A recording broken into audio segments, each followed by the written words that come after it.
pas même. Satan lui-même. Vous et moi péchons parce que nous en avons envie, en voulant satisfaire notre chair. 4. La tentation qui nous pousse au péché suit toujours le même schéma. Devenez membre de la chaîne et AIDEZNOUS à propager la parole de Dieu dans le monde entier. Samedi 16 mars 2024 par Léa. Dieu en 5 minutes. Description de la vidéo A. Soyez très attentifs. Dans la version 14, le processus. Commence et dans la version 15, il est exécuté. Première étape. L'appât est présenté. Deuxième étape. La convoitise est attirée par l'appât. Troisième étape.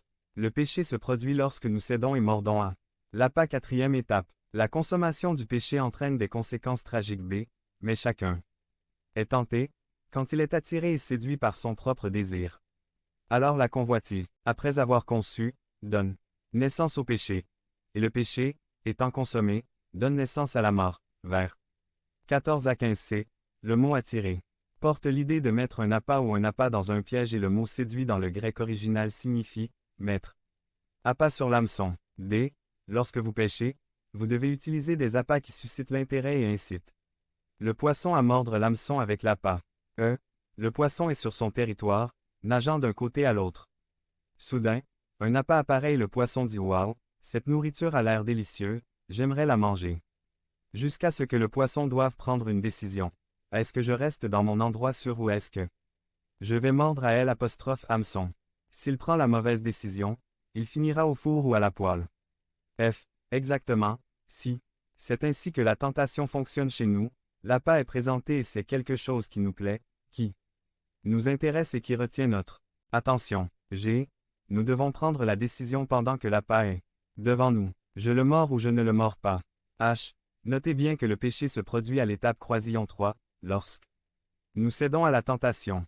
Il n'y a pas de péché à être tenté, le péché survient lorsque nous cédons à la tentation, car nous n'avons pas de souverain sacrificateur qui ne peut sympathiser avec nos faiblesses, mais quelqu'un qui a été tenté de toutes les manières comme nous, mais sans péché. H. Accent aigu B. 4. 15.4. Principe. Pratique pour vaincre la tentation 1. Contrer les attaques de tentation, ne le tolère pas. A. Ne jouez pas avec des choses qui vous affaiblissent.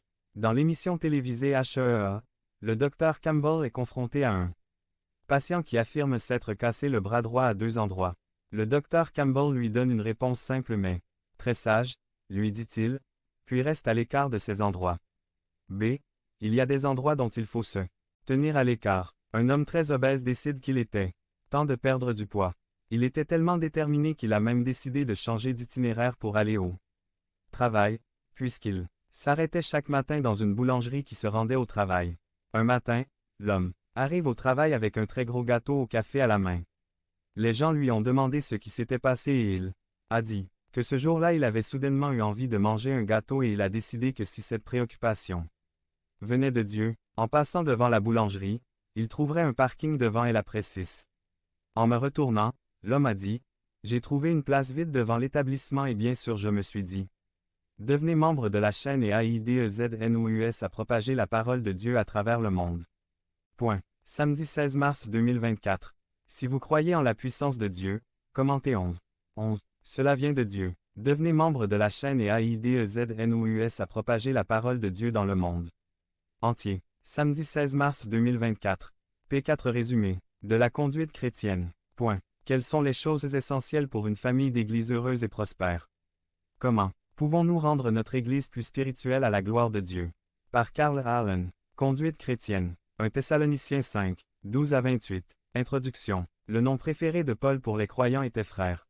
Il l'a utilisé au moins 60 fois dans ses lettres et dans les 2 épîtres à Thessalonique, il l'a utilisé 27 fois. Paul considérait l'Église locale comme une famille. Chaque membre est né de nouveau par l'Esprit de Dieu et possédait la nature de Dieu. Il faisait tout partie de la famille de Dieu. Il est tragique que des croyants négligents ou ignorent l'Église locale. Aucune famille n'est parfaite et aucune Église locale n'est parfaite. Mais sans une famille pour le protéger et subvenir à ses besoins, un enfant souffrirait et mourrait. L'enfant de Dieu a besoin de la famille de l'Église s'il veut grandir, développer ses dons et servir Dieu. Quelles sont les choses essentielles pour une famille d'église heureuse et prospère? Comment pouvons-nous rendre notre Église plus spirituelle à la gloire de Dieu?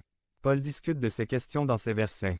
Devant nous ce soir, lisons-les ensemble. 1 Thessaloniciens 5, 12 à 28. Mais, nous vous demandons, frères, d'apprécier ceux qui travaillent diligemment parmi vous, qui ont un fardeau sur vous dans le Seigneur et qui vous instruisent, et de les estimer très hautement dans l'amour parce que de votre travail. Vivez en paix les uns avec les autres.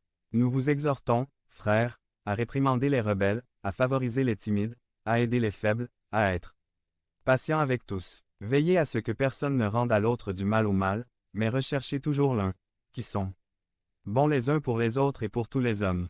Réjouissez-vous toujours. Priez sans cesse. En tout. Rendez grâce. C'est ce que Dieu fait pour vous en Jésus-Christ. Ne contentez pas l'esprit.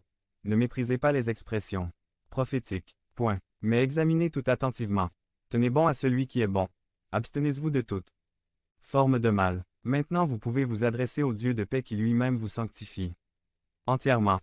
Et votre esprit, votre âme et votre corps peuvent-ils être préservés complets et irréprochables à la venue de notre Seigneur Jésus Christ, celui qui l'appelle est fidèle.